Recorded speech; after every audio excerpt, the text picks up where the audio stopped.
Geico presents sharing versus oversharing. Yesterday, Cliff Sora shared a top 10 list of hot fusion restaurants, a vegan gluten-free mashup recipe, and a podcast featuring organic food trends. Oh, TMI? Too much internet information. That's oversharing. Cliff, Geico has something worth sharing with your friends. Like how on Geico.com you could save hundreds on your car insurance, update your policy, and report a claim. Gluten-free info that's easy to swallow. Geico. 15 minutes could save you 15% or more on car insurance. Blog Talk Radio. Welcome to Saturday Symposium with Dan Wilson, but before we get going, a few words from Red Skelton. Take it away, Red. I remember a teacher that I had. Now, I went through the 7th grade. I went to the 7th grade. I left home when I was 10 years old because I was hungry. This is true. I work in the summer and I go to school in the winter. But I had this one teacher. He was the principal of the Harrison School in Vincennes, Indiana. To me, this was the greatest teacher, a real sage of my time, anyhow. He had such wisdom. And we were all reciting the Pledge of Allegiance one day. And he walked over, this little old teacher, Mr. Laswell was his name. Mr. Laswell. And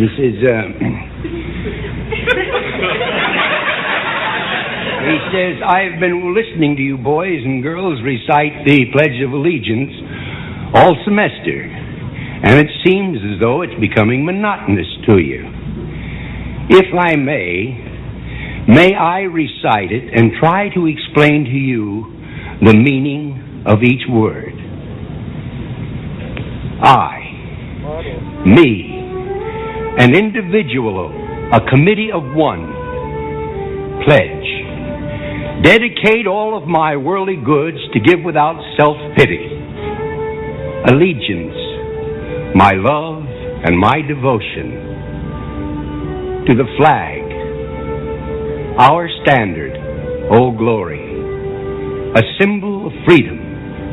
Wherever she waves, there's respect, because your loyalty has given her a dignity that shouts freedom is everybody's job. United. That means that we have all come together. States. Individual communities that have united into 48 great states. 48 individual communities with pride and dignity and purpose. All divided with imaginary boundaries, yet united to a common purpose, and that's love for country. And to the republic, a state in which sovereign power is invested in representatives chosen by the people to govern. And government is the people, and it's from the people to the leaders, not from the leaders to the people, for which it stands. One nation, meaning so blessed by God, indivisible, incapable of being divided, with liberty, which is freedom, the right of power to live one's own life without threats, fear, or some sort of retaliation, and justice, the principle or qualities of dealing fairly with others. For all, which means, boys and girls, it's as much your country as it is mine. And now, boys and girls, let me hear you recite the Pledge of Allegiance. I pledge allegiance to the flag of the United States of America and to the republic for which it stands, one nation, indivisible, with liberty and justice for all. Since I was a small boy, 2 states have been added to our country, and 2 words have been added to the Pledge of Allegiance, under God. Wouldn't it be a pity if someone said that is a prayer and that would be eliminated from schools too?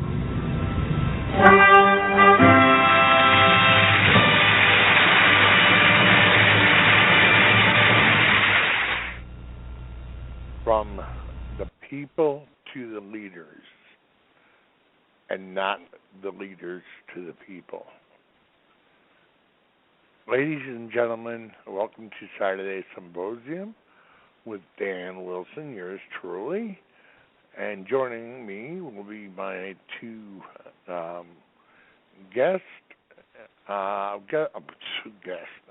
co-host. I'm brain dead today again. Glenn Atkinson from Texas, and we have Gary Rummer from beautiful North Dakota, and with all that white stuff on the ground. It's pretty nice today up here. It's supposed to be up about 30 degrees, 35 degrees, compared to last week was 20 below. So, but how are you guys doing? How are you, Dan and Glenn? How are you doing? Very blessed, thank you. How are you guys doing? I'm doing great. Awesome. Pleasure to call in. Well, it's the East Coast, as we know, is getting nailed. My brother should be under about 25 inches of snow up in Rhode Island, depending on how where the line is. The further south you go, the more snow you get. Just the way the nor'easters work. And, this week, in my opening statement here, I read an article in the National Review, and it was dedicated to Donald Trump and trashing him. And I'm old enough to remember Reagan's 11th Commandment. And this is the first thing that really ticked me off about the article. And the second one is they basically went out and told people not to vote for him. Now, if we don't vote for him, we're at a point in time now where we could very, very easily lose this republic. And if we don't sit down and rally behind whichever candidate wins, then we have a very good possibility of losing this republic. And people don't understand how serious of a position we're in. I mean, we are 2/3 of the way to becoming a socialist regime, and either Hillary or Bernie, if they are elected, we're going to take the last step and into socialism, and we can say goodbye to our republic. And with saying goodbye to our republic, we are also saying goodbye to our Constitution. Then all of a sudden you are not going to have the rights. The right to bear arms, the right to freedom of speech, the right to assembly, peaceful assembly. You will not have the right to a speedy trial. You are not going to have your 4th, 5th, 8th, 10th. All your Bill of Rights will be gone. And this is what people don't understand. We're in a position now, by turning around and saying, I'm not going to vote for this person because I don't like them. Well, you know something? Then you are going to be part of the destruction of this republic. The only way we can save this republic, our only chance, whether you like it or not, is we have to support whoever wins the primaries. And there's a good chance that Donald Trump is going to do that. There's a very strong possibility. And if he does win that, you're going to have to, step up to the plate and vote for him. Because if you don't, the republic is gone, And with that, so is our country. We did it 4 years ago, people, and look what happened. The damage President Obama has done over the past 4 years is absolutely incredible. We are the laughing stock of the world because of him. He has basically turned Christianity away from our country. And right now, our only hope is to put a Republican in office and then fight back for our rights to worship God as we choose, as Christians or Jews or whatever else. But everybody should have that freedom, and right now, Obama has turned around. The only people with freedom are Muslims who are streaming across our borders by the truckload and propagating with anybody they can to spread their hatred throughout the world. And the only people that can stop it is us, the United States of America. And I can promise you this, if Donald Trump is elected president, you are going to see a wall from the Pacific Ocean to the Gulf of Mexico within a year or two, depending on how long it takes them to get the contractors set up. But that wall will go up quickly, and he will keep that promise, and I know he will. As for everything else, as his social stance on abortion or something, or gay rights, you know something, sometimes you got to put the priorities ahead in the right order. And priority number one is to keep the ship from sinking, i.e., to keep this country a republic. Then we can take our other steps, and we can do that through Congress. And this is gay rights and abortion. I hate to say it.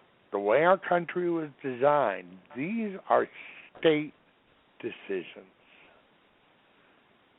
And unless we pass an amendment, which we can go for an Article 5 convention on abortion, if we expect our country, we want to downsize as true conservatives, if we want to downsize this country, these are decisions that have to be made on a state-by-state basis. Remember the name of this country. This is the United States of America. Each state is a sovereign entity within itself.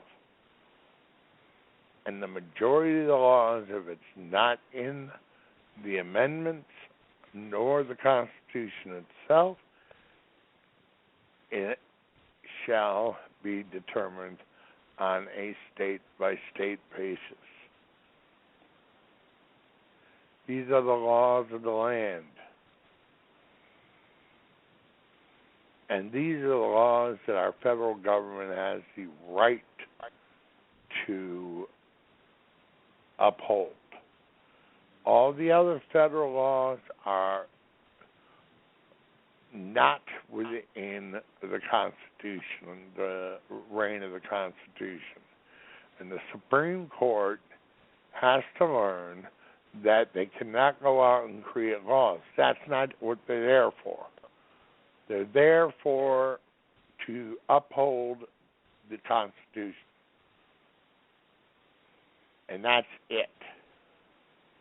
And with that, I'll pass it over to Glenn, and I think I've ranted enough. So, Glenn, take it from here. I'll continue the rant. Yeah, well, no, you're exactly right, Dan. It's people, with all you said there, people have to understand that, if history repeats itself, we're doomed. It's just doomed, and we gotta get back to the understanding that just because one of these candidates is not totally to your liking, there is not one candidate that's totally to my liking either. I'm kind of leaning to support a couple of them or a few of them. One's a little more than others, but the thing is, folks, the bottom line is even Reagan had his faults. Everybody does. We're not perfect. Reagan had a few things that on today's standards of conservative, I don't know whether he would have as much support. But the thing is we have to understand that these people that are candidates, they're whether they be Christian or not. The thing is we're all people. We all make mistakes, and we're all not perfect, and we all have our faults. So therefore, to vote it is the most important election we'll ever see, because this is a turning point here. And I mean, turning point on both, whether you vote or you don't vote, it's turning point. We can turn back even further and worse than we are and have this a total full-blown communist country, socialist, communist, whatever word you want to choose. They're both evil. So it's up to the voters. It comes down to the voters, because we right now have a surplus. We have a lot of good candidates for the conservative movement and Republican side. Whereas we haven't had that, even with Reagan. Even with Reagan, we never had a whole lot of people to choose from, and whatnot like this. So this is why we have it handed to us on a silver platter. Take whichever teacup you want. It's all going to taste good compared to what we've had for the last 8 years, 7 years, a little over 7 years now, but it'll be 8 altogether. So we have to really, really understand that if you're fully supportive of Carly Fiorina and she don't get in, well, don't just stop and stomp your feet and pull your hair out and jump up and down and scream and yell, "Oh, I don't want nobody else." That's fine. You don't have to want anybody else, but you need to vote for someone else, the nominee, whoever that may be. Same with Trump. Same with Ted Cruz. All of them. And even if it's Jeb Bush. It ain't going to be, but even if it was Jeb Bush, we have to vote for him. We can't just get upset and just leave and say, "I'll forget it," because that's what the Democrats want. They do not want us to have someone in there, of course, because they no longer will be able to push their agenda, and it'll just go deeper, folks. So when Dan was saying, that it's important. It's the most important thing next to bringing Jesus back into this country. It's the most important thing is making that right decision also, and that is to vote. If you're legally allowed to vote in this country, which I will be at that time, I totally believe that. Got a little more information yesterday too. So I really believe I'll be able to vote. And even when I wasn't voting in the last election, the election before, I was here for the last 2 elections, and even though I wasn't able to vote, what I was doing was I was opening up people's eyes and hearts to understanding the same very thing that we're talking about today, that it's how impactful it is whether you vote or you don't. They both are just as equal impact, but one has a reward and one has consequences. And we want the rewards. We want this country to take this country back, as the opening message from Red Skelton has said, from the people to the leaders, not the leaders to the people. And it's going to remain the same, folks, if you do not vote in this for the nominee for the Republicans nominee. If you do not vote, you're going to get the leaders to the people. continued. But we can only turn that around and keep this Constitution alive and well, and all the Bill of Rights, everything. We got to keep everything intact, and the only way we're going to do that, stop the bleeding, and it ain't going to be a Band-Aid, okay? But the first step to this is to actually vote for the nominee, whoever it may be, as a Republican. So it's very important that we see that, and that's the most important thing next to, like I said, repenting for what we've done wrong as an individual, and bringing Jesus back into our homes and our schools and our communities. And that is how the grassroots will work, is by getting everybody united that way with God, and understanding that we have to swallow our pride if we do not want that certain nominee. If we didn't have them as our first choice, it doesn't matter if it's their first choice or it wasn't even our choice, or second or third or whatever. The bottom line is the only way we can tip the scales here is by voting, and that's why, even though I couldn't vote, I was, like I said, I was persuading people by being sincere and having them understand what happens, as we're speaking today, of what happens if you do vote and what happens if you don't. We are, I believe even in Red Skelton even said, as an individual, we're all responsible for the freedom. Everybody's responsible for that, for the freedom we have. It's not, we're not. They're not taking it from us. We're giving it to them, and because and a lot of people get that misunderstanding. They're taking it from us. Or they're not taking it from us. We're allowing them to give it to take it from us, because if we are not a voice and we're not being heard, then we're the silent majority that's out there that hasn't done nothing for decades or whatever, even more. Or even the younger folks that are turning 18 that can vote and whatnot. If they're not voting and they're not getting involved in their local communities and using their voice, then if you don't stand for something, folks, you're going to fall for anything. And this is what people are doing. And we need to take this country back, and that way we have our freedoms and liberties that we are, with those Judeo-Christian values that the forefathers, was a Bill of Rights and everything that the Declaration of Independence, everything in the Constitution that was all based on all that spells freedom and liberty. It's for the people. It's like God's laws. God's laws were not made for the righteous folks. They were made for the unrighteous. That Constitution was made for the people, so we can be in control of the government, because they are the slaves to us. We're not their slaves. We're the ones that vote them in, and we can vote them out. I said can, but will we? That's the question here, folks. Will we? We will only do that if we are a movement. A united movement is what we need to restore this America. This is it. This is the only chance we're going to have, because if a Democrat should get in this coming November, starting almost a year from now, January 20th, 2017. It's going to go down fast and real fast if we do not have our votes counting in this next election in November. And we have to get other people involved that we may know that aren't involved or don't understand. Be patient with them. You've got to be very patient with them, because some of these people have no clue. They're listening to the radio or they're watching TV, the mainstream media, and they're hearing what they're being programmed to hear, and they're not totally understanding what's being left out. And those are the most important things that are being left out of the mainstream media, so they can actually get you under their claw. It's a devilish type of thing that they're doing.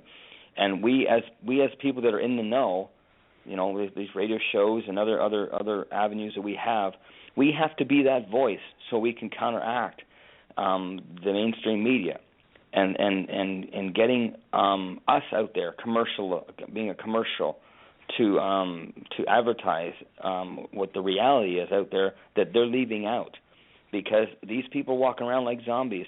They don't really understand At some point in time, many years ago, I didn't understand either. And people talk to me about government, and I'd say, you can't win. Well, you know what? No, you're right. They were exactly right, and I was exactly right. You can't win if you don't get involved. If you just let them continue what they're doing, the bleeding continues, and it gets infected. And then what happens is it's destroying us. So we need to understand that now what Dan said is so important, and it's now or never, because if we do not get involved and help these people, educate these people to understand this, we've lost, because we're not getting involved.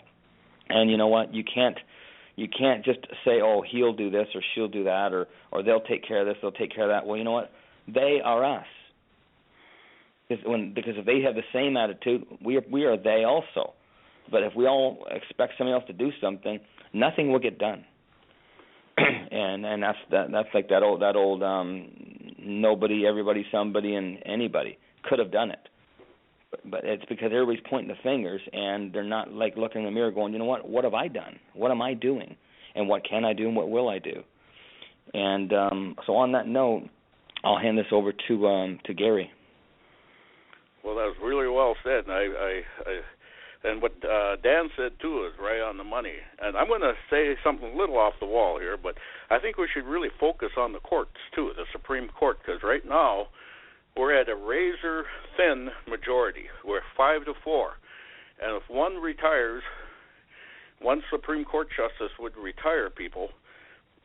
It's going to be 5-4, but it's going to be on the other side. The liberals have it, and then watch out for our Constitution. They'll declare the Second Amendment only for the militia, not for the private citizen. The First Amendment will be only for the press, only for the press, and not for the private citizen. See, they're going to restrict our rights. They're going to go into group rights. This is what Democrats have always been doing. They always pit people into groups. When us as conservatives look at people as individuals with individual rights, God-given rights, that's the way we look at it. And like I said, we also need to vote, even if we don't agree. And one thing our side does that they shouldn't do, they should not beat up on each other. We have an enemy, which is the Democrat Party. That's the side we got to focus on. Yes, we're not going to agree 100% with any of the candidates, and we're not supposed to, as we are individuals. We have things we can disagree with. This is why we have Congress. If they do something we don't like, Congress can stop them. That's the purpose of the role of Congress. Otherwise, we have a dictatorship if one person's in control, kind of like what we have now. This is what our founders, our framers that wrote the Constitution believed in. They believed that to divide government up into several different entities, so not one entity has direct power. Even the president's power is limited. He cannot write legislation. Only thing he can do is either sign it into law or veto it. Congress's job is to write legislation. And they're still taking oath to the Constitution to obey and honor it. And a lot of them do not. So with that, I'll pass it back over to Dan. I agree with you, Gary. That's the biggest problem that's happened with this administration, is that when you take your oath as office of the President of the United States, your first part is to swear to God to uphold and defend the Constitution. And this president has not done that. And if we don't get out there and vote, Hillary, we know will not. And Bernie Sanders is an admitted socialist. And those are our two choices. A socialist who will not admit it, but she is, and an admitted one. I mean, this woman is on the verge of being charged, indicted on treason. she has openly talked about our most secret of secret items, above top secret. I mean, they are so secret that the people who are deciphering what the heck has gone over a private server, they aren't even allowed to read it because they aren't cleared. There's a thing called SAP, and that means need to know. It is the highest clearance.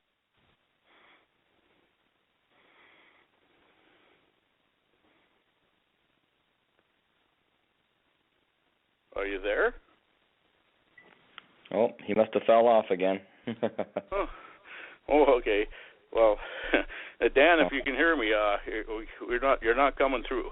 So, but anyway, he's right on the money. He's talking about clearance, and Hillary has released a lot of classified information, which really has put our country in grave danger. Yeah. You know, and I'm like I said, I'm bracing for this, but I think we're going to have another major attack, and it's going to be partly because of what she's done and what Obama's done, and a lot of that too. I mean, he seems to be embracing our enemy. So, you know. Yeah, anyway. they've opened the door for that attack to happen, and they've played in their game, you know, and that's the thing, is because if you're not doing something against it, that means that you're allowing it to continue and make it worse, and this is exactly what's happening here. Mhm. So this is why we can never trust these people in power ever again, you know. I mean, they've just gone so far toward the communist socialist side that our country, they hate our country. I mean, anybody that does that it shows that they have no respect for our country. And of course, and what Dan was saying at the beginning there, you know, we're a laughing stock in this world now. They turned us into a laughing stock. So, you back with us, Dan? Yeah, I am. Some reason or another, Margaret Thatcher keeps on cutting me off, and I have no idea. She does it once a show, and that just happened to be, it was right in the middle of my rant. Yeah. You're doing great. We're going to let you continue here. Go ahead. But it's, what I was saying is that we have two admitted socialists, which means that if a socialist goes into our government today with the Republican Party the way it is at present, we are not going to be able to stop this next president because we don't have a speaker who has the backbone to stand up to the president. I mean, the new one is, Ryan is just as bad as Boehner. He already proved it. He's already sold out the conservatives right from almost day one. And the rest of the party, the establishment party, are not going to change. We have shown that, and the only way we're going to be able to survive in this country is by getting rid of these people, because they are so ingrained in the political corruption that they are unwilling to change. And so we have to get a Republican in as office of the President of the United States, because then all these other establishment Republicans, they had no other excuse. You know, all along the way, all we've heard are excuses. And then we can force, if the president does something we don't like, we can go to Congress and say, listen, Article 5 convention, here we come. And then you start scaring the heck out of them.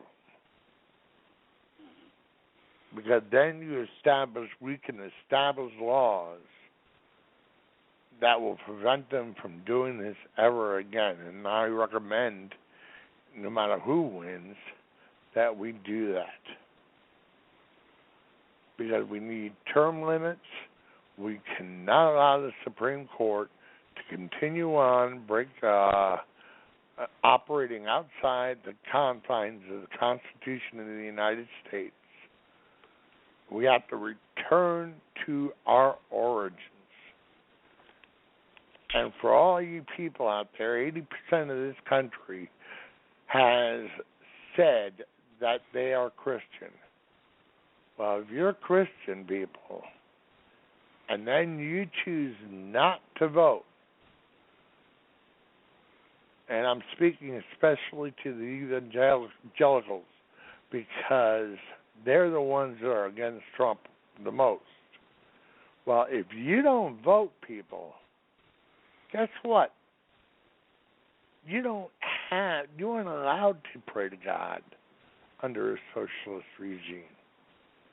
Why do you think our very rights as Christians are being taken away from us? Why do you think we can't say Merry Christmas when we go into a store? Why can't our children bring Bibles to school? It's because the left is taking those rights away bit by bit. So whether you're evangelical or you're a quiet Christian that doesn't say much, it doesn't matter, because it won't be there.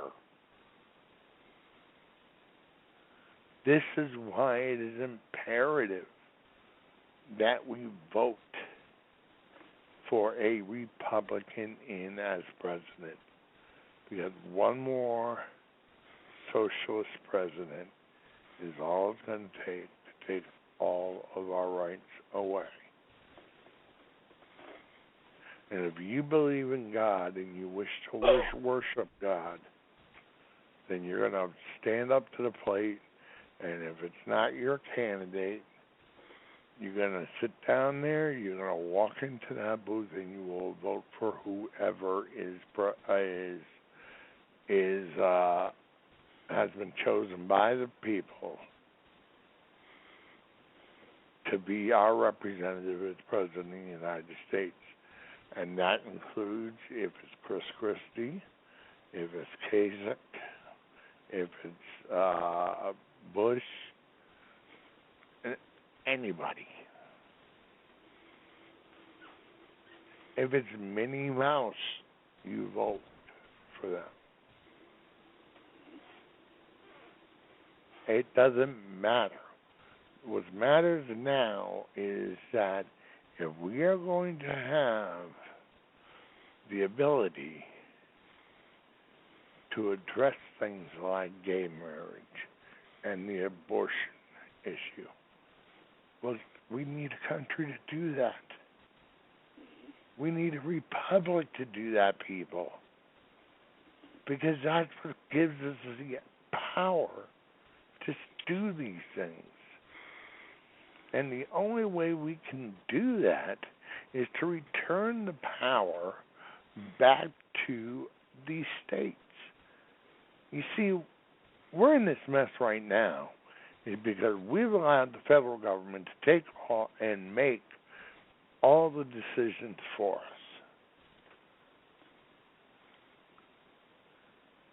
You see, by turning the power over, for instance, on gay marriage, to make that a state responsibility, you take away from the power of the federal government. For every law we pass it on the state level. We don't pass it on the federal level. And if we do want something like, let's say, abortion to be a federal law, then we pass an amendment. We turn around, we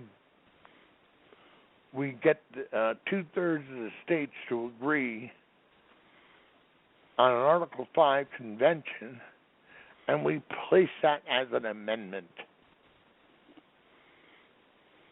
People don't understand how this Constitution works. And I suggest each and every one of you go out there and buy a copy of it and learn. Because they say, "Oh yeah, we should say the Constitution. We should stop abortion." The only way you're going to be able to do that is by passing an amendment. That's how our Constitution works.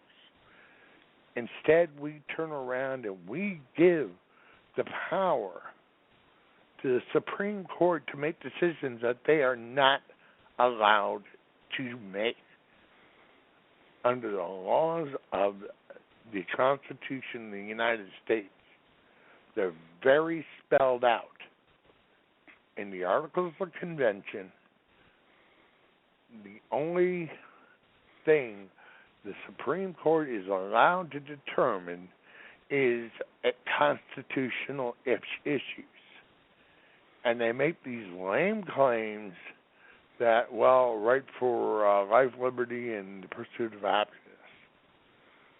Well, you know something, that is not specific enough to stop things like abortion. You see, we have to lay it out and say, this is wrong. And we need 2/3 of the states to agree with us. And then it stops. If you want to put an end to an abortions, that's how you do it. When it comes down to gay rights, that should not be a constitutional issue. That should be a state issue. And the reason I'm saying that is that the more responsibilities we take on as the states, the more power we have. And we have to start standing up and making these decisions, taking the Department of Education, throwing it out the door, because that's the federal government does not have the right to tell me how to have my children taught. That is my responsibility and the responsibility of my town and state. This is why our Constitution was written the way it was. We should turn around and we need to get rid of all of these riders on the Second Amendment. Why? Because they aren't constitutionally illegal. If we want to make amendments to our amendments, we need to pass an amendment. I don't know if we understand that, but if we are to take any amendment, like the Second Amendment, and we say assault rifles are not to be allowed, then we have to send it out, and somebody needs to introduce a bill to ask for a new amendment to specify that. Once an amendment is passed, it is written in stone. And the only way to change that is through another amendment. And if you look through our amendments, you will see that prohibition, for instance, is still there. But the repeal of the of that amendment comes a few years later.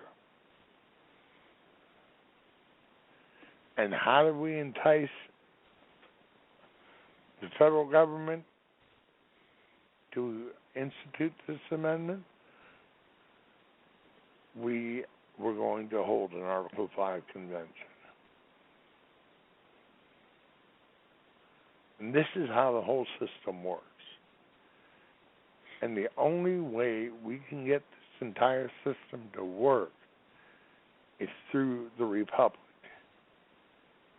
And what is the Republic? It's you and I. And if you turn around and say, well, I can't make any difference, so I'm not going to vote, or I don't like that Joe Schmo won the primary, so I'm not going to support him, you're part of the problem. Because for being a republic, it means it's everybody's responsibility. And the only way you can voice your part is by getting your petunia out to the voting booth, or do your mail-in ballot and select a candidate who is going to put an end to this socialist movement. You may not believe everything that Donald Trump says.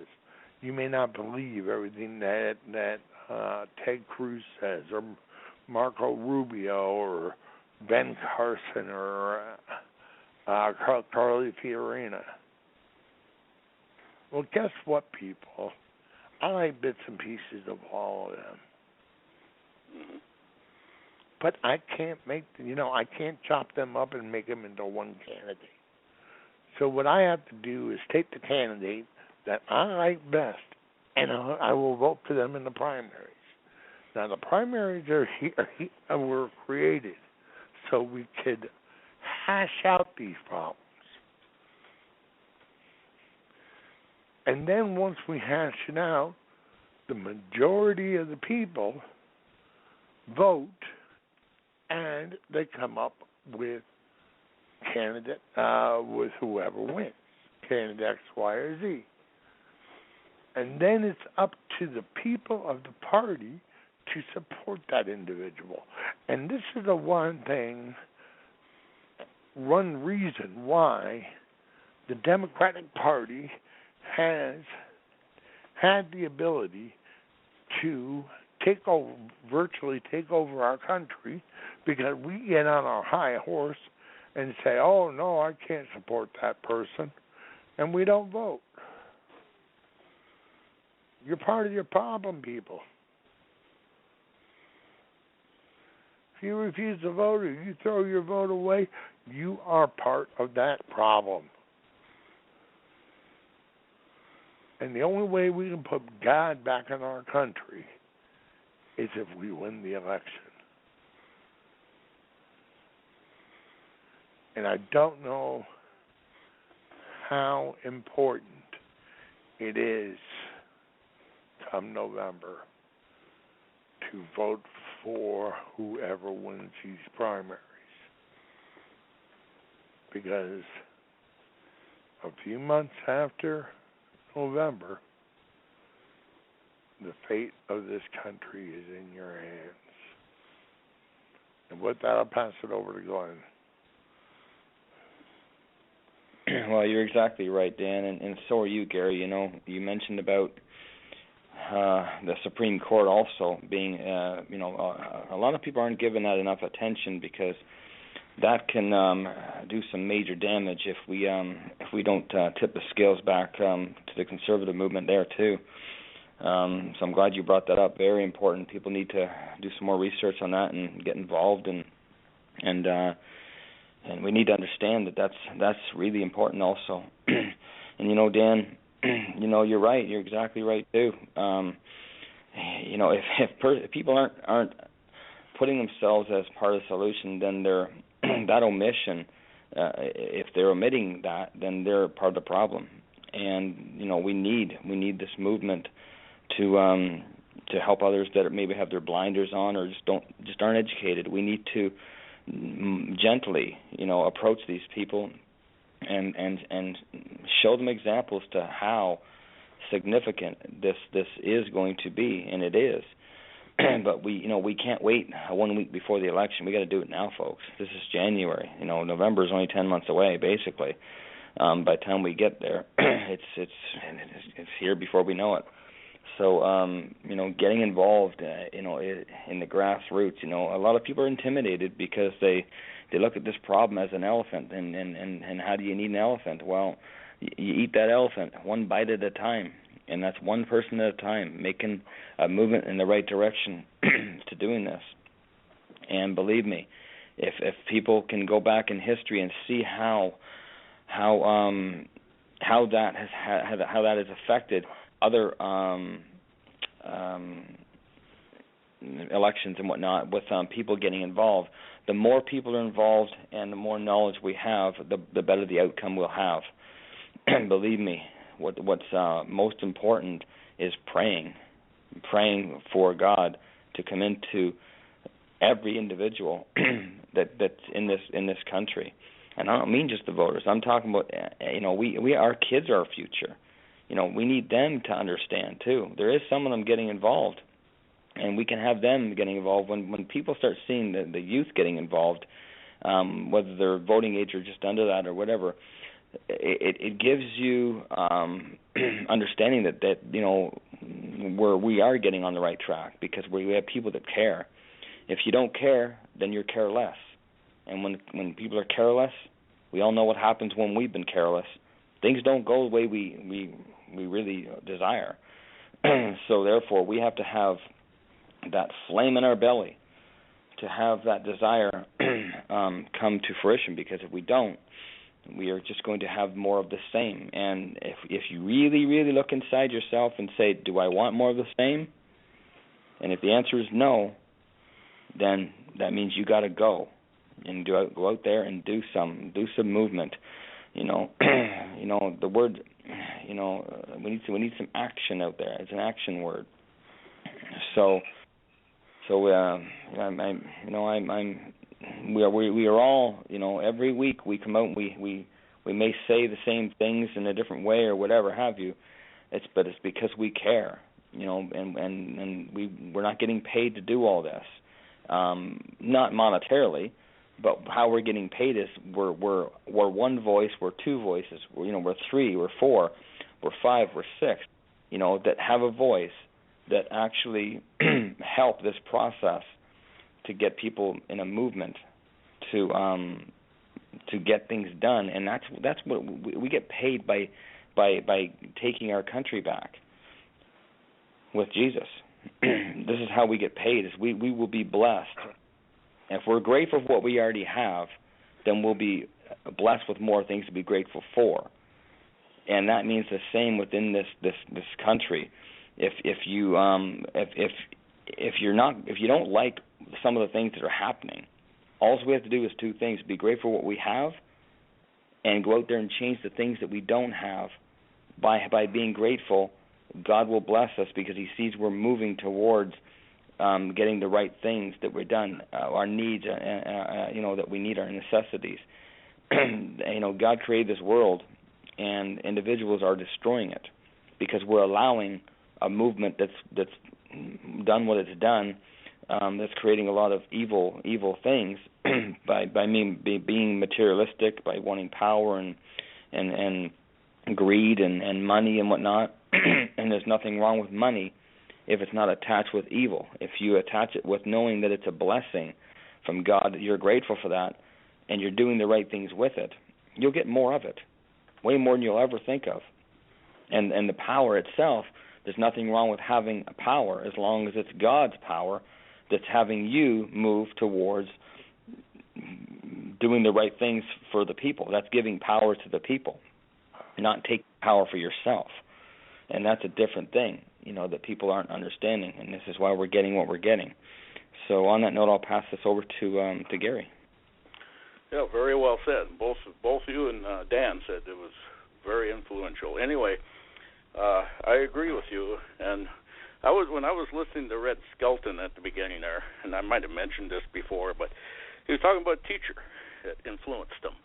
And I had a teacher too, and she was I was in the third grade at the time, and she talked to us about socialism and greed and all this other stuff. And I remember she'd ask our class, now, if people are really rich, would it be right to take away their money so you could have some of those riches? And about half the class said yes, I'd like to have some of that money. And there was a few people. I was one that was undecided. I didn't know much about it. I was only 8, 9 years old at the time. And she said, well, she come out and told the truth. She said, well, it's not right. It's immoral. First of all, she said, it really doesn't go, when you go through all these channels to get the money, most of it goes to the bureaucrats and the politicians. And you end up with, if you look at the money as a big pie, you end up with just a few crumbs. And she said, you end up with misery for the rest of your life. And I learned from that, and we're seeing that right now as an example, what's happening. Do you see people really happy? I really don't. I mean, people are more miserable now. And, it's the same thing with our rights. And, she explained our rights to us. She went through all the 10 amendments, the 10 amendments of the Bill of Rights at the time, and we went through them and stuff. Of course, at our age, being really young, we didn't understand why they were put in there, but we just understand that they were there to protect us in case the government got out of control. Well, now we're seeing an example of that right now. She was very right, and that was back in 1963, 62, 63 in there.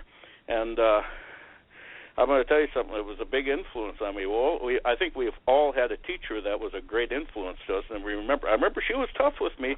I remember I was a little bit of a discipline problem. I would shoot spitballs and stuff like that. And I had to sit in the corner a couple of times, wear the dunce hat for a while. But I tell you what, after I got a little older and more mature, I realized she was really really great. She was one of my best influences. I do see her from time to time. She's retired now, but I do see her from when she's living in town here, and I get to talk to her a little bit. I remember she said, times are sure crazy nowadays. She was talking about, our current administration. What a crazy group, she said. So she's still very much alert to what's going on, but she's up there. She's retired, and I just thought I had to lay that on you. I'm sure that you guys have some teachers that were good examples for you too, even though sometimes they probably made you do things you didn't want to do, and that's what she did with me. She made me do things I didn't want to do. She wanted me to study. She made me study. She was tough, but that's what it takes, So I'll just pass that back over to Dan to see what he thinks. Oh, yeah, I agree. All of us have had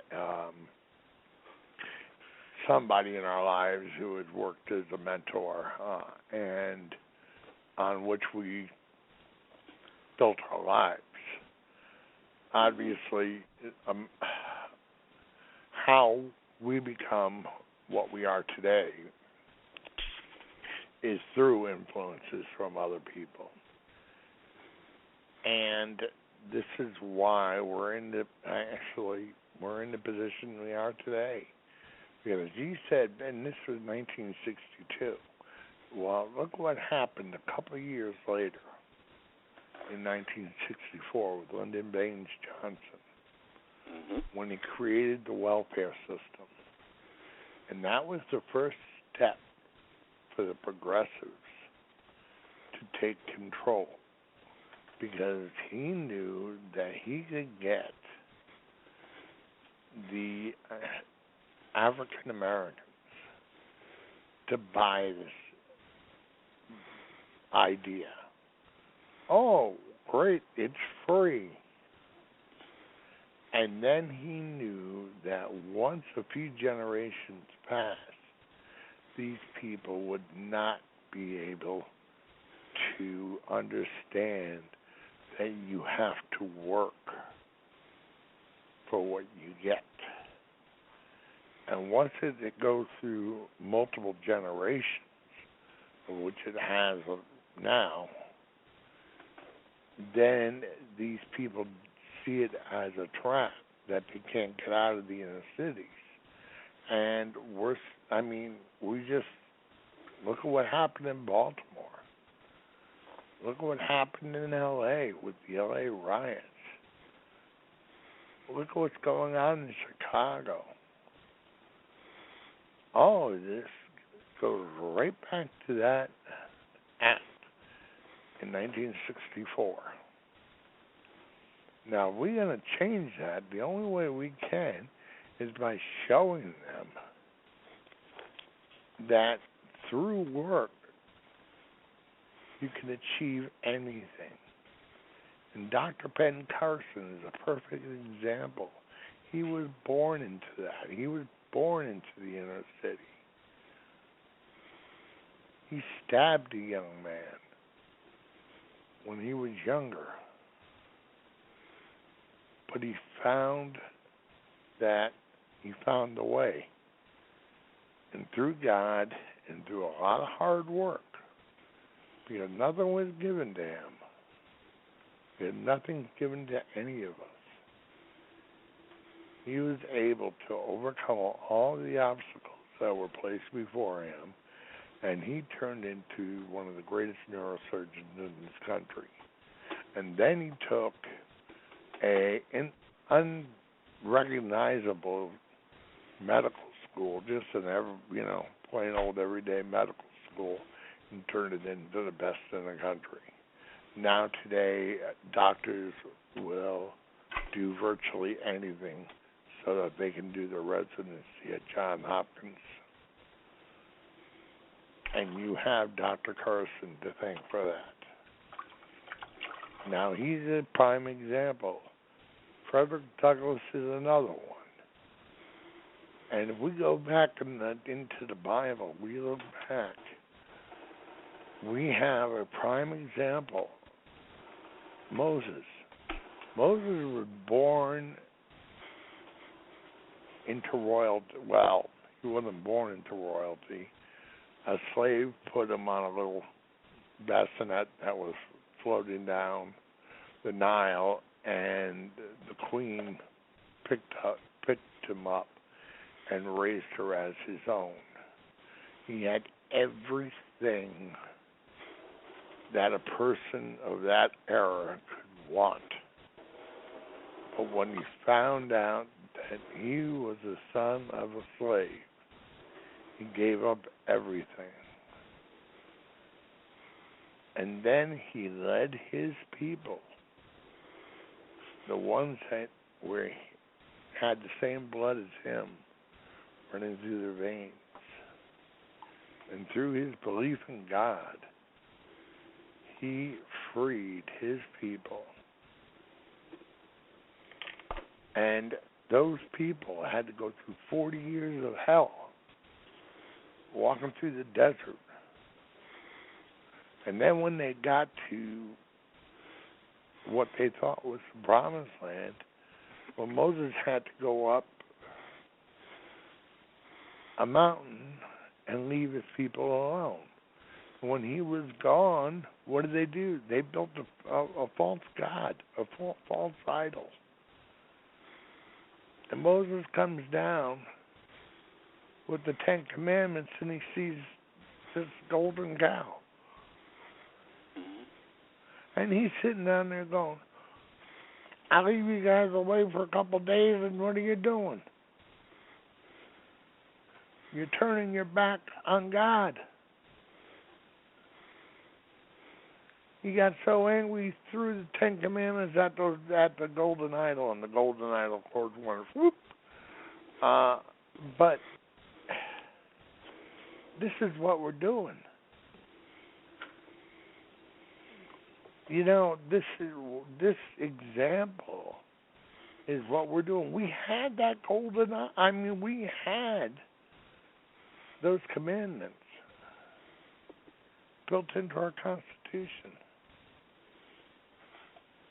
And instead, we allowed, because we decided we didn't want to put a little effort in to keep our republic. Freedom is everybody's business. Red Skelton said that. And if we look back to the lessons of Moses, he said the same thing essentially. You know, he said it through actions, but basically he said that very same thing. And you see, if we are true believers in the Bible and in our country, anybody can remember Scripture. But not everybody can understand what's in the Scriptures. And you see, the number on the side means nothing.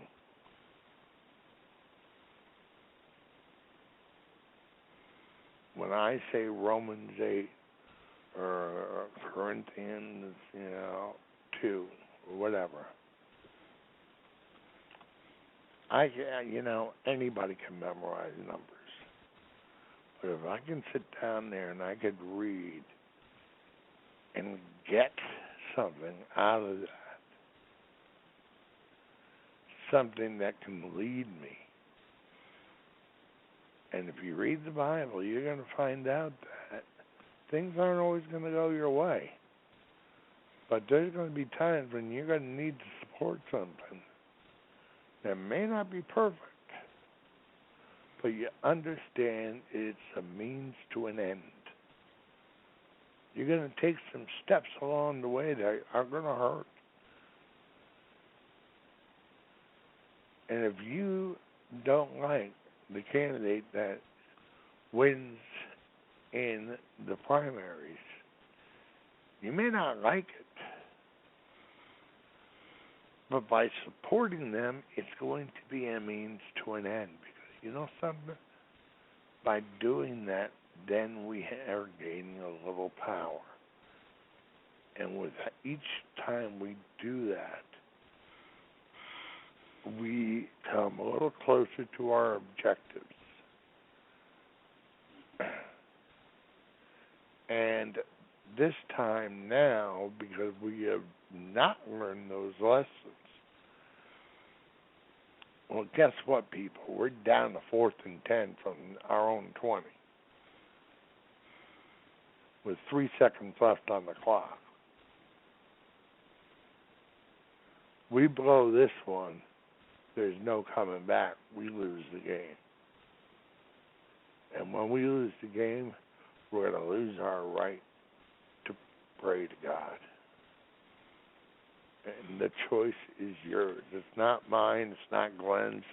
It's not Gary's or Scott's or Jennifer or all of our friends that are working to save this country.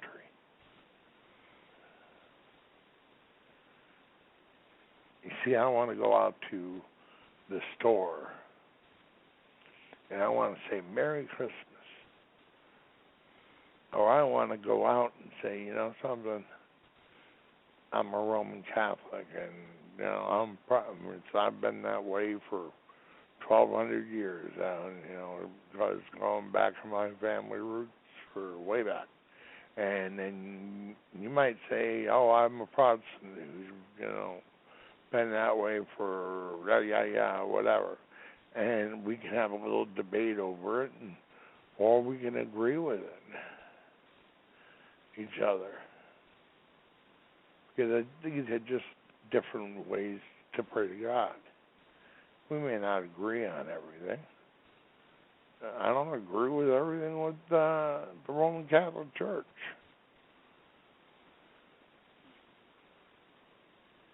But the only way I can make change is by being involved with it.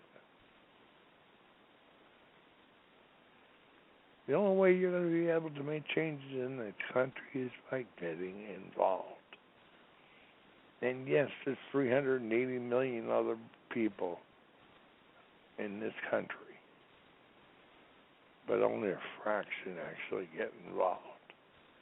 Well, be part of that fraction. Be part of the republic. Because if you refuse to vote, you aren't part of the republic. You're part of the problem.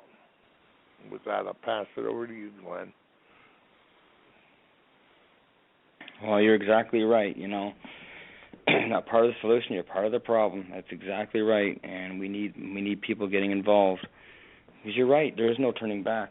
It's one of those now or never type of things, because once you've lost it, it's gone, and there's nothing that's going to be able to take it back but God, and that's why we need Him now, because people. I do see people moving. I do see people waking up, and it's great. We just need more of those people that are waking up to continue passing that on to other people also, because it's of utmost importance. So, we're going to have these candidates that are going to be controversial or whatever, because you're going to have people that are going to be trying to dim the spotlight on them. They're going to want to basically tell us half truths about these people or whatever have you, and it's our job to sift through that, to find the truth out of it, if there is any at all, and just discard all of this propaganda that's out there. And that's the problem with people, is they're too quick to watch or hear what someone says, and then that be the gospel to them, that be the truth to them, and it's like without doing their homework. It's just like, I'm telling you right now, folks, you don't have to listen or believe me. I'd like for you to listen, to only get out there and educate yourself, and when you do educate yourself, to finding out whether I'm being truthful or not, then you'll find out that I'll have more integrity. You'll find out, wow, what he's saying is right and whatnot. But I don't want you to just take for what I'm saying to being right, because you got other people out there that are saying the same thing or saying something, and it could be completely opposite of me, and they could say it with conviction and say, oh, this is it, this is the truth, this is it. But folks, the bottom line is this: where I'm different than some, and Dan is different, and Gary also, is that we are saying what we're saying, but we're also telling you to not totally believe us, in a sense. Go out there and find out for yourself if we're right. And when you find that we're right, then you'll see that we have integrity, and that we actually are trying to do the right thing by giving you the facts. Because my integrity means a lot to me, and just as much as Dan's does to him, and Gary also, and Scott and Jennifer and anyone else we're associated with. Because we don't quickly jump on something unless we already have a factual background, if you will, before we've heard it. Then we can, dispute it or debate it, if you will. That's different.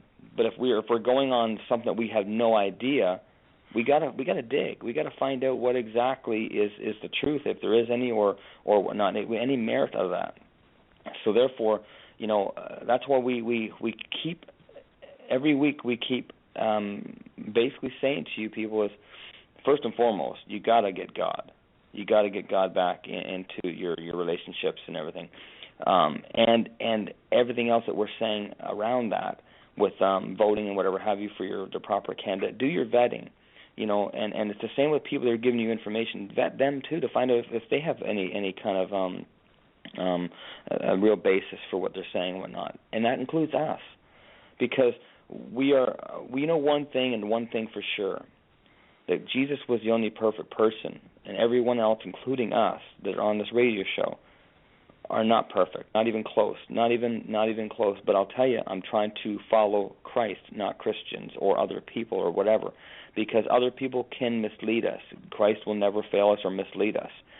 So therefore, if we're going out there and we're hearing whatever we're hearing, and we're just taking it as if it's the truth, then we failed ourselves, and we failed our families, and we failed our country. We failed Jesus Christ first, though, because He is the one that's trying to come through us, and He'll never leave us, but we are pushing Him away if we're not trying to seek for the truth, and the only truth will come from Christ that is in people, and if you can find that truth and apply that truth, you'll find that you're part of the solution, not part of the problem.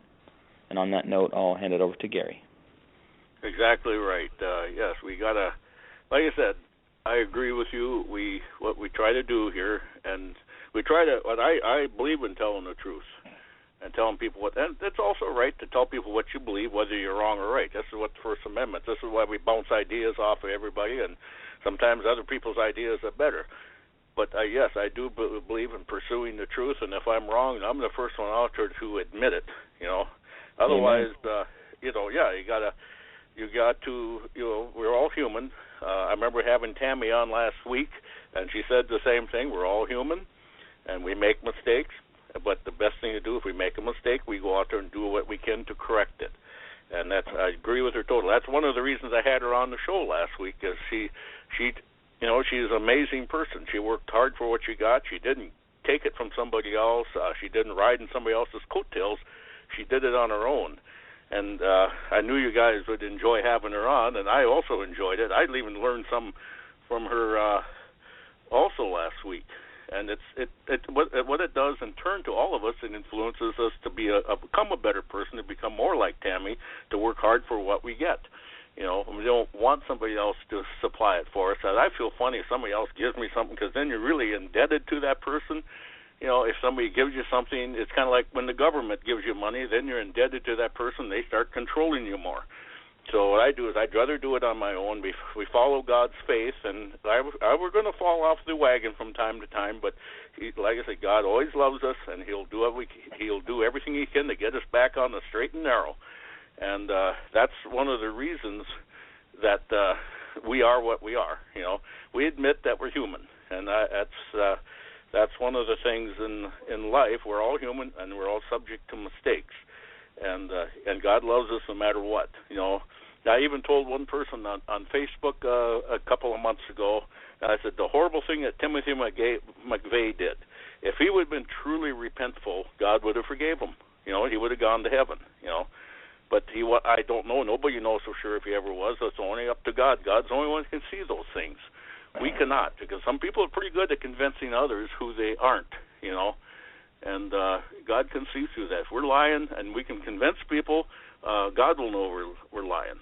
And even if I could fool somebody, I could probably fool people, tell people lies, and say the moon is made out of green cheese. I could say stuff like that and fool people. Some people might believe it, but God knows the truth. He knows what's going on, and so does Jesus. So this is one of the reasons when we vote, we want somebody in here with the best character possible. We're not going to find somebody perfect, but we want somebody in there who's going to follow God, because if they don't follow God, then they're going to lead us astray. So I'll turn this back over to Dan and see what he thinks. Oh, I agree. And this election, we are blessed for the first time in a long time. Well, and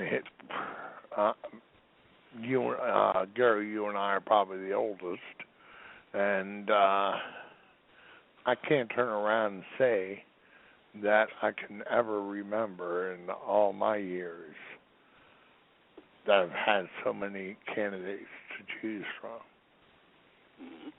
I mean, even back in Reagan's day, Reagan was about it, and even Reagan, people were attacking him because he started out as the head of the Actors Guild, and he was a union member, and he was a diehard Democrat. Yes, he was. And eventually he figured out the truth. And he changed. And when you change it, something, that change can happen quickly. And you turn around and people are judging, for instance, Trump because of what he did before. Well, something, what we're seeing from the outside is him as a businessman. And he's going to do whatever it takes to make his business grow. And if that means giving campaign donations to the Clintons or, the Bushes or whoever. That's what you do. You're in business. Your job is to grow your business. And everybody knows there's a ton of regulations out there, and the only way you're going to get past some of them is by having a politician in your back pocket. That's the way the system works right now. So you can't judge Trump on what he's done in the past. What he's done in the past is to make a multi-billion-dollar corporation. And you do that by getting people to do what you want them to do. And it may not be everything that, he particularly likes himself. But he understands it's for the best of his company. So he'll do it. And there's a few thick-headed people out there who don't understand that. The only way you can judge a man, well, actually, there's no way you can actually judge a man. There's only one person who can, and none of us here are him. The only true judge is Jesus Christ Almighty. And I hate to say it, people, I'm not him. Neither is Gary, or Glenn, or Scott, or Jennifer, or anybody else. I can say that, 3.2 billion times, or something like that, or whatever, how many people are on Earth. There's only one God, and He's the only person that can do that. And when He comes back, we'll know. But until such time, right now, you have to accept all of us with our flaws and our benefit, and our good, the good parts of us. And we can turn around and we can make the best for this country, or we can turn around and lose it. And personally, as a patriot, I want our country to survive. And right now, the boat's sinking, people. And it's time for everybody to stand up to the plate and do what's right. And if we do what's right, then we'll save our country. And if you don't, we won't. And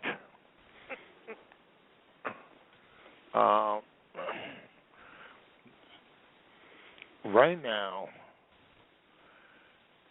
over the past 8 years, we have almost lost this country.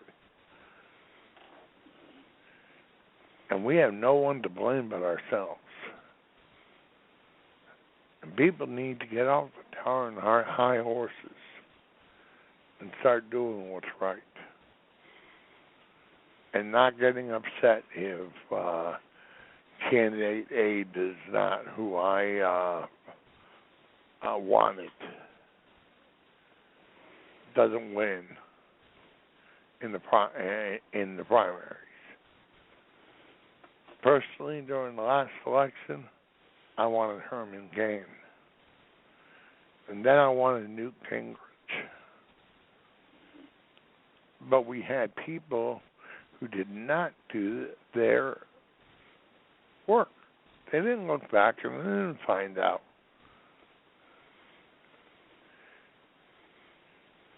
Gingrich did more for our country than practically any other speaker.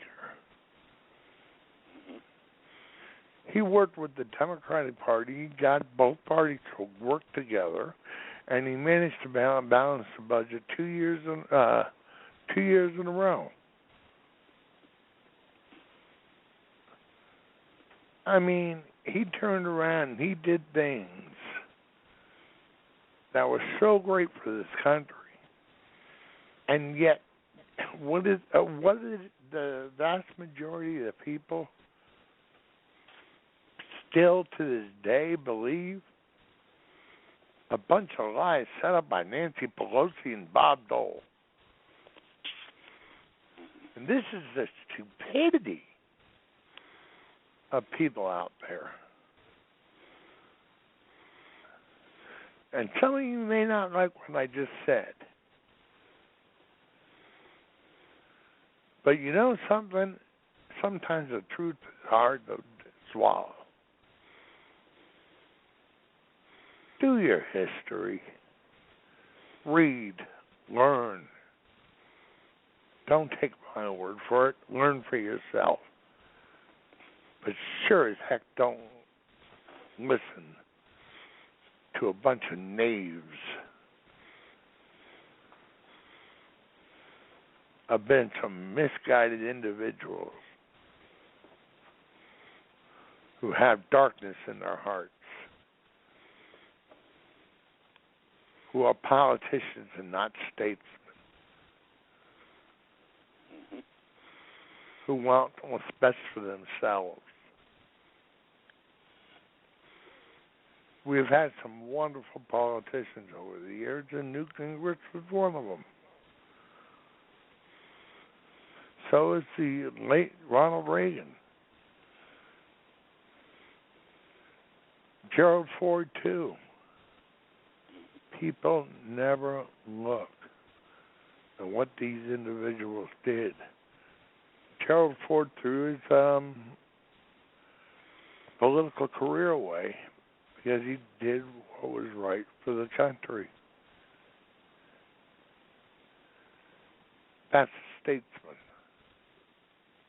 who puts his country ahead of everything else. And people, you got to start changing how you look at things, and you got to start taking things into account. Say, listen, it may hurt, but I'm going to do what's right for my country.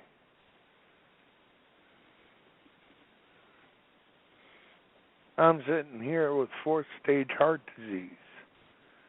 I don't know if I'll be here tomorrow or 5 years from now. I don't know. It's whenever the good Lord decides to take me. Mm-hmm. But I'm in the waning years of my life, and you know something? I could be sitting down there in Key West with a margarita in my hand. Instead, I choose to work 60 to 80 hours a week trying to save this country. I write articles every day.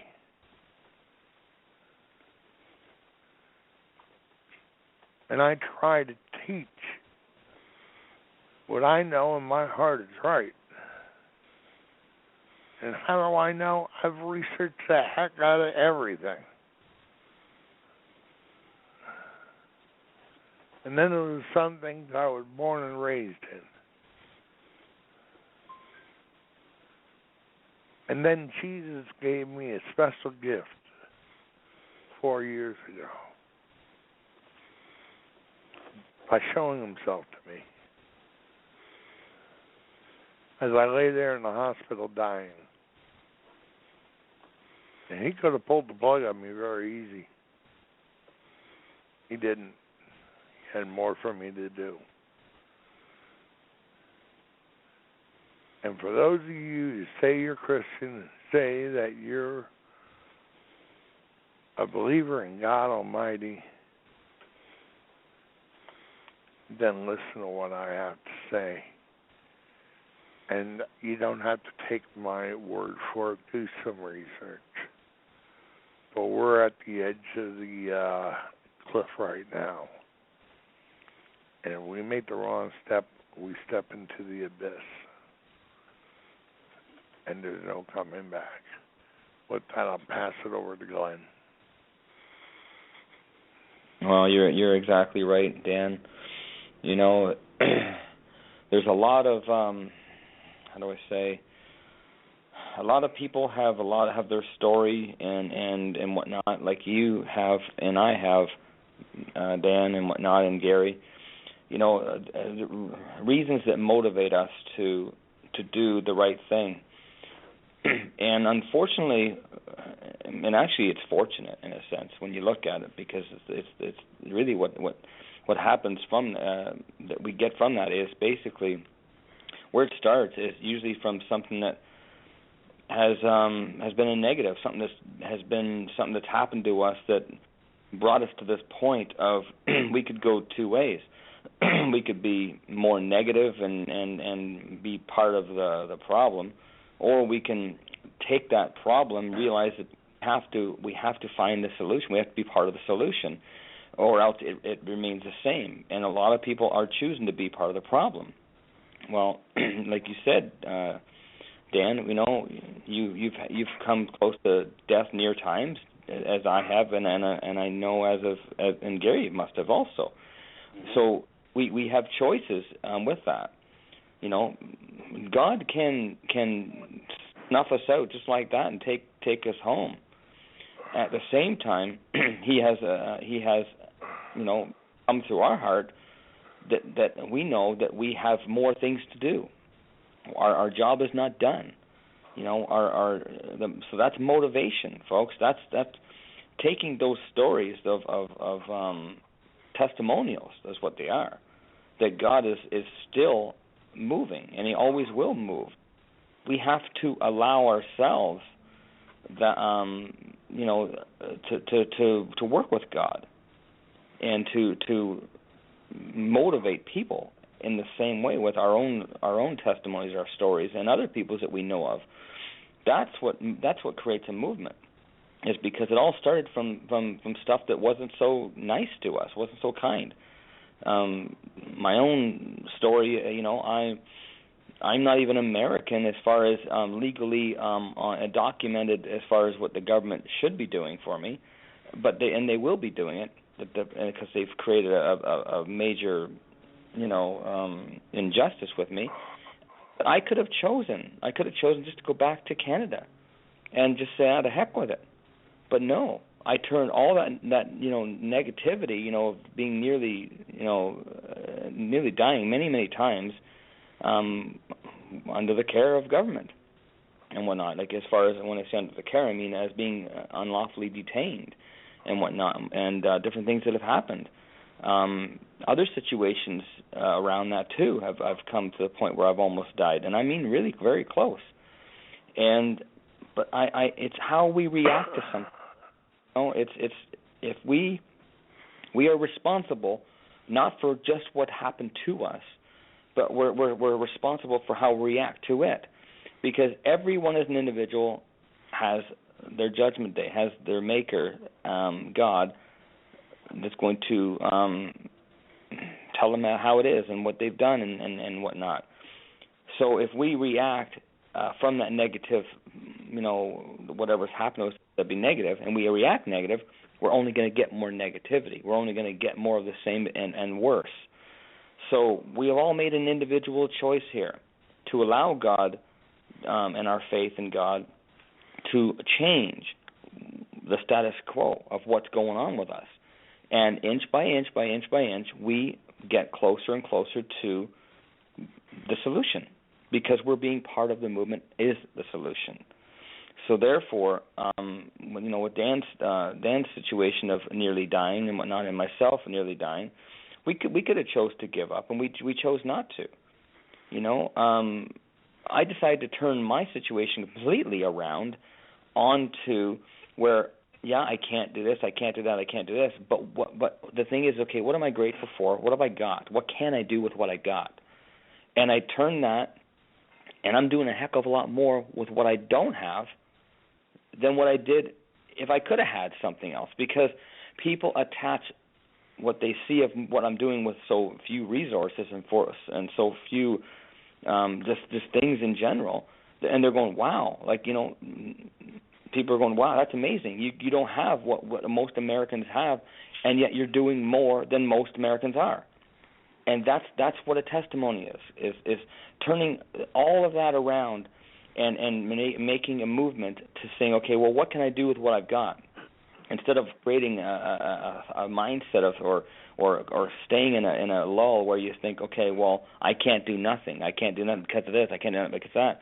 That may well be true in certain, but that's just a temporary problem, okay? And therefore, what happens if you take what you can do, that temporary problem becomes the solution now. There's a solution for that because you're taking something out of that and you're making that much better. You're getting closer with it because you're correcting it. And this is what I'm trying to do. And I'm trying to get more and more people involved. Just because, see, a lot of people say, well, you can't vote, so that you don't have a voice. Well, bull. What that means is it means I have more of a voice, because if I can influence people to vote, and I get like I did before in the last election, the 2012 election. I know for a fact I got lots and lots of people that not just to I mean, they weren't even voting. They never even voted before, most of these people, and some of them were voting Democrat.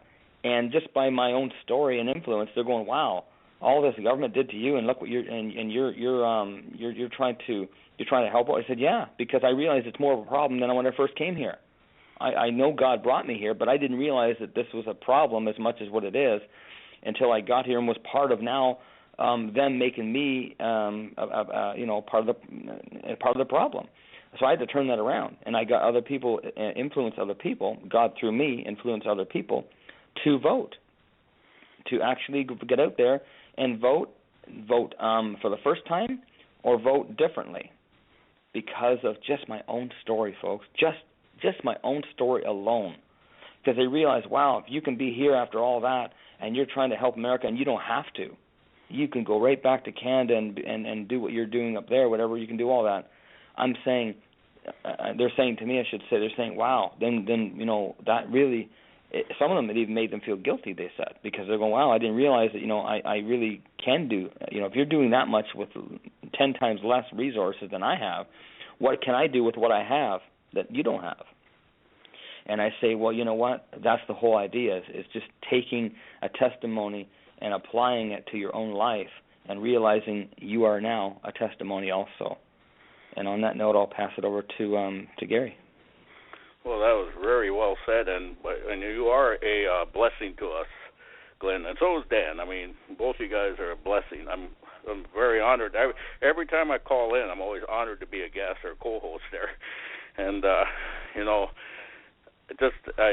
we've all gone through these testimonies. I come close one time to death. One time myself, it was a little different situation. I remember driving home from a dance job, and one thing I don't do is I don't drink. I'm not a drinker. Everybody else in the band was drinking. I drove home, and we coming home on the highway, and here somebody parked their pickup across both lanes of the highway, turned the lights off, fell asleep in there, and if I would have been drinking, I probably would have hit him, and it could have been a fatality for all of us, And I'm glad I wasn't. I thank God every day for that, because, if somebody else would have been driving, say one of our band members would have been driving, I would have been in the back seat sleeping, resting, because, we played till 1 o'clock, and we were tired at the end of the night. I had to get up, and I was farming that time. I had to get up in the morning and farm, and it probably would have been a different situation. So I thank God. It turned me around right there. You realize how precious life is and how quick it can end. And I think maybe that was God's calling right there. It woke me up. And I do, like I said, we all are sinners. I know I've sinned, and what we try to do is we try to follow as much as we can God's principles, even though, yes, like I say, sometimes we sin, sometimes we fall off. I'm not trying to sin. Sometimes it just happens. Sometimes you might say something. If you get upset, you might say something you shouldn't have said. You might use foul language. It can happen to anyone.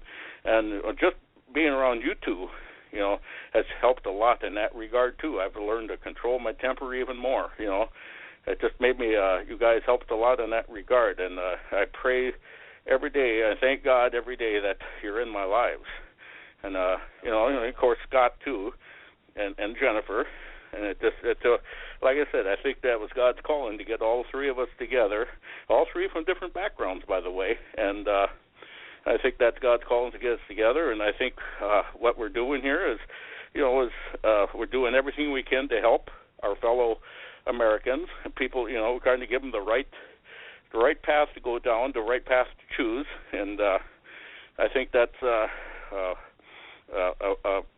wonderful thing. So I'll just turn that back over to Dan, and I like I said again, thank you so much.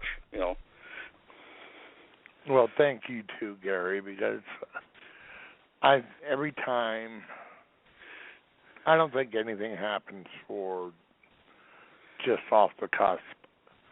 I think that we all come together for a reason. And the reason why, I met Glenn and you and I met you, Gary, and Scott and Jennifer and so on and so forth throughout my life. Each one of these people enriched my life. Mm-hmm. And it made me become whom I am today. And was I perfect? Am I perfect? Lord knows. None of us are. I make more than my share of mistakes, and I probably insert my foot in my mouth more than I care to admit.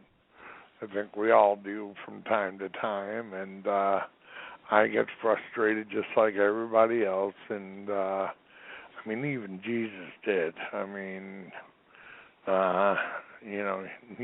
He went into his house and found a bunch of thieves, and he went ballistic. Well, something, that's part of being human. We have feelings, we have emotions. Mm-hmm. And sometimes we act them out correctly. Other times we don't. But if we learn every time, from the mistakes of ourselves and others, and we say, well, this wasn't the right way. And we kind of groped our way through life until we found out. And a lot of times the good Lord teaches us lessons that are not necessarily the nicest ones, nicest way to learn, but something, we had to go through it. And what you went through, Gary, and what Glenn went through, and what I went through. I don't recommend open heart surgery to anybody, trust me. I know what you mean.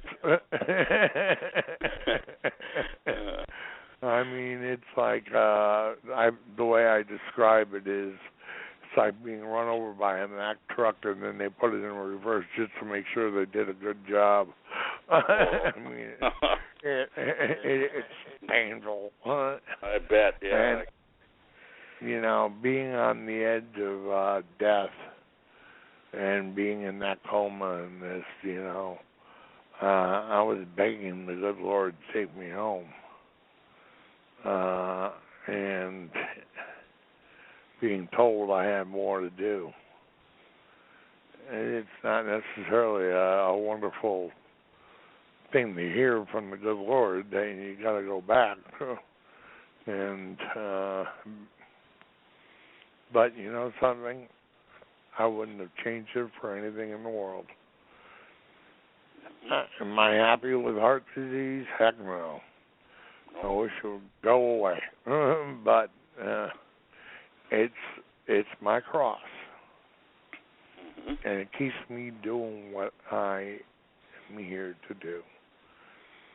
And I'm doing what I'm doing, and I think Glenn will agree, and I think you will too, Gary. Exactly. We're here for a specific reason. And through our testimonies, if we change one or two people who are willing to share their stories, and they do that again to 2 or 3 people who change. And it goes on, and it goes up exponentially.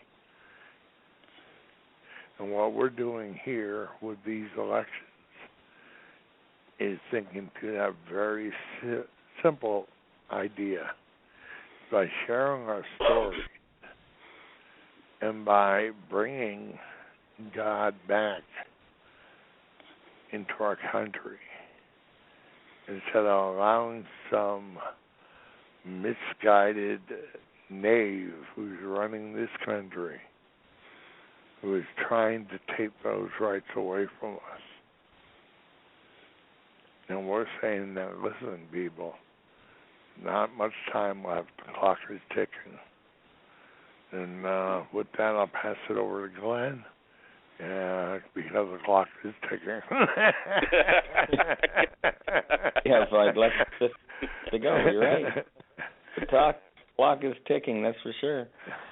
No, you very very well stated, Dan and Gary. Yeah, and I'm very blessed also to be a part of this show. That with you, Gary and Dan, and Scott and Jennifer also. When we're together on Tuesdays and whatnot, it's a blessing. We get an opportunity, a God-given opportunity to be blessed with each other and share God's word and helping this country and helping this world, helping individuals, each of us, with just partaking in this discussion. And showing that kind of support. I'm very, very blessed to be a part of you guys' lives. So I thank you as well. And but yeah, I just think it's important for everybody to not take life for granted, because when you're on your deathbed, like as Dan was, and myself and Gary, and that being that close to death. It's going to shake you. It's going to shake you, and it's going to shake you. Hopefully, into more of a focused, motivation and direction of what you are required by God to do, and we're doing that right now. We dedicate our lives to God. We dedicate our time to serving God, and this radio show is one avenue to bring that to people. So and we also, if there's people out there that are, the people that are out there listening, if you should want to talk, all you have to do is just I think just press 1 or whatever, and we can get you on here, and you can share your thoughts of everything too, and because we like to have people interacting with us that way also. So, but on that note, I will pass this over to Gary for his final thoughts and whatnot. Well, you're exactly right there, Glenn, and Dan also. I mean, and the thing is, I remember I stated on, I think, the last show, we're only on this world for a short time, a very short time if you really consider how old the Earth is. We're on here just for a little speck, and we're put on there, and I always believe that we're put on there for like a trial period to see how we behave, how we act, and what we do in life. And then I do believe, and I know I'm right on this, because God promised us that when we die, we'll be in eternal paradise. We just have to follow His way, and the thing is to be real, not to be a fake, to be real, to really believe this stuff, not go around. I mean, there's other people out there who'll go around and say they're Christian, and they're really not. They just say that so they can try to appease other people. And what I believe is you have to be the real thing, the real McCoy here, and to practice it. And yes, you're probably going to sin again. We all will, but we work to achieve perfection. Even though we'll never achieve it, but we work toward it, and not to learn from our mistakes. If we do sin, then we learn and say, well, we can't do that anymore. Not to say, well, I know God will forgive me so I can sin, because that's not going to get you anywhere with God. What you got to do is actually learn from it and then try to change your ways. Exactly what both Dan and Glenn have been preaching too. And this goes with our politicians. I mean, this is why we need to vote. We're not going to put somebody in that's going to agree with us on 100%. But we need to put somebody in that's pretty much in alignment with us, that believes in God and does his best, does his or hers best. I'm going to mention both male and female to follow that. And even if they fall off the wagon, that God will help them get back on again. He'll guide the way. And that's basic my statement here. And I'll put it back, send it back to here to Glenn or to Dan here for his closing comments. Somebody, right? Yeah, we'll get there. We'll get it right sooner or later here. I remember as a kid when I would get in trouble, my father would go, Mason Daniel. It seemed like he never got the right one of us, and then eventually you would. So, but it is true that, we're all here to really just inform and to show the need that for everybody to be involved. I mean, it's there's only a republic only works if people get involved, because a republic is from the people to the leaders, and if the people don't get involved, somebody's going to take over, and guess who? It's going to be the leaders, and then we lose everything. And the thing is that we cannot take anything at face value.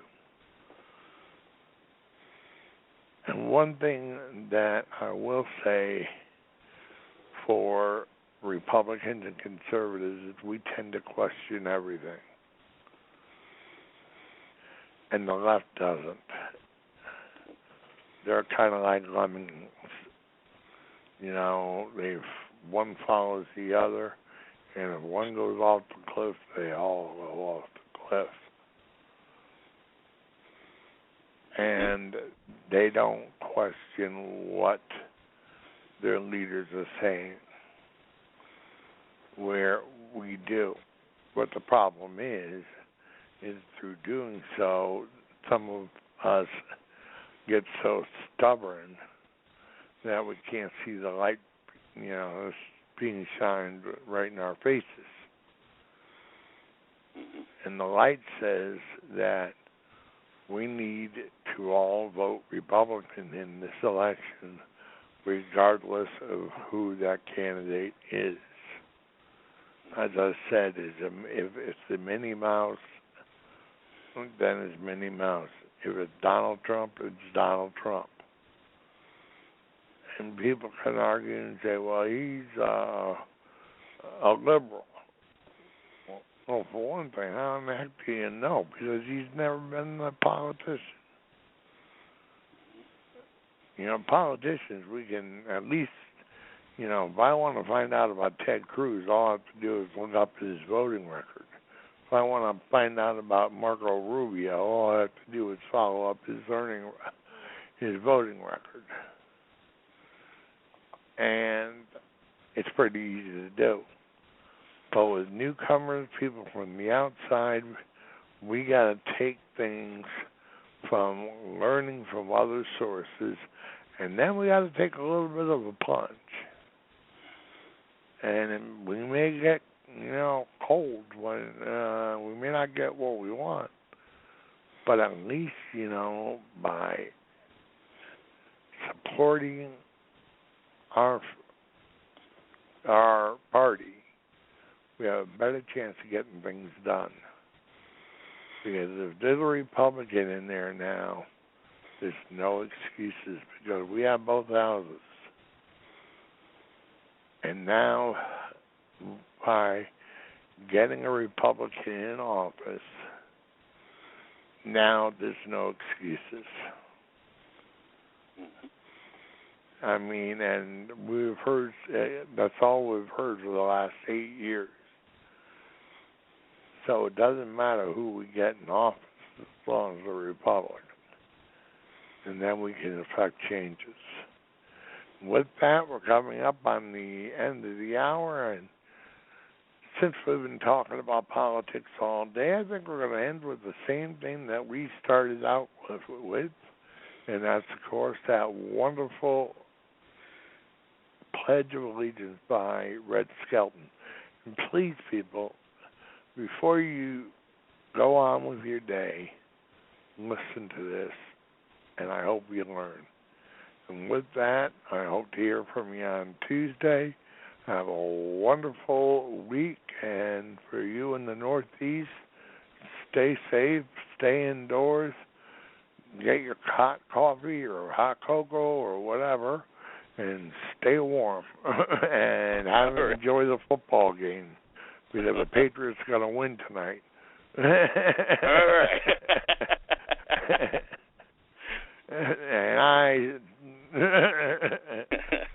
And if I were a betting man, I'd bet on it, but I'm not a betting man, so I'll just have to say the Patriots are going to win. Okay, thanks for listening in, and for those of you who didn't, you can listening in archives. Thanks again with us for tuning in, and have a wonderful week, and God bless. Amen. And Red, take it away, Red.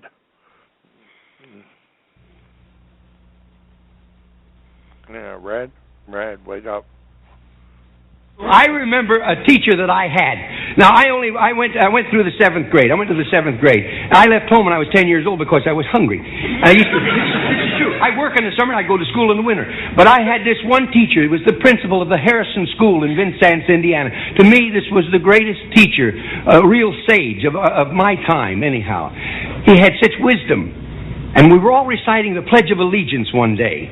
And he walked over, this little old teacher, Mr. Laswell was his name. Mr. Laswell. He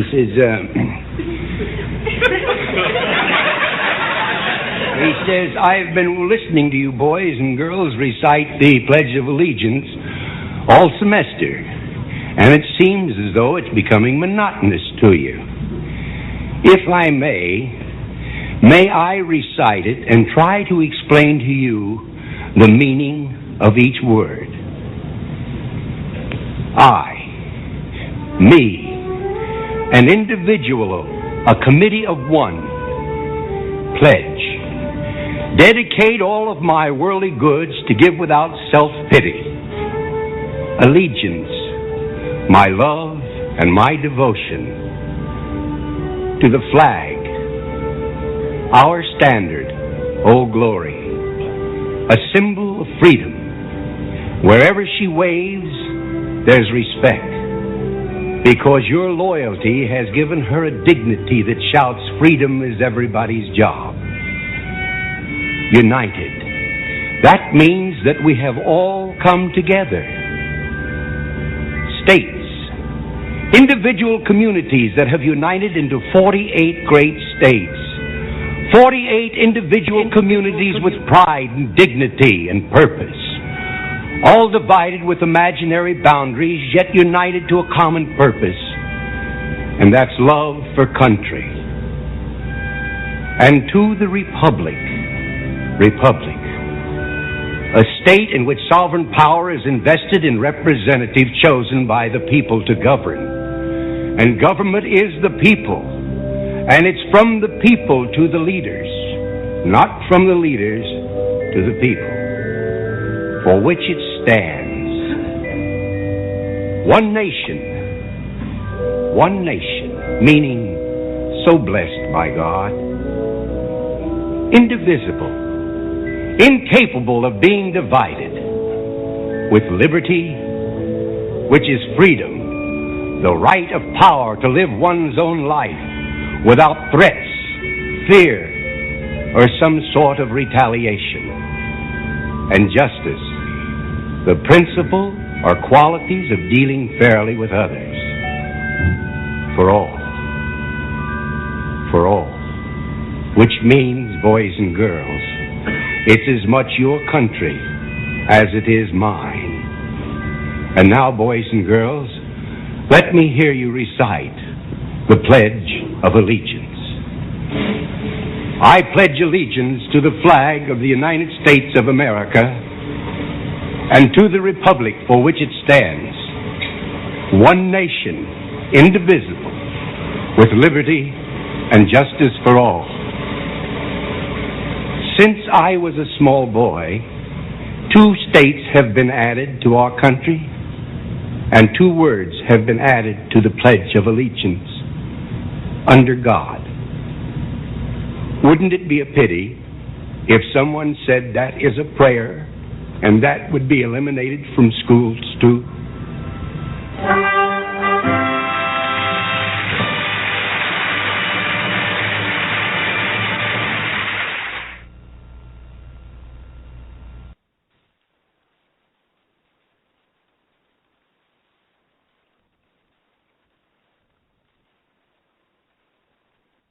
Geico presents sharing versus oversharing. Today, Bridget Griffin shared a video of her daily yoga routine, 2 self-help articles, and her new blog called Build Your Inner Bridge with Bridge. Girl, your sharing has turned into oversharing. No worries, Bridge. Geico has some info worth sharing with your 7 blog followers, like how you could save money on your car insurance, update your policy, and report a claim just by visiting geico.com. How's that for building your inner bridge? Bridge? Geico. 15 minutes could save you 15% or more on car insurance.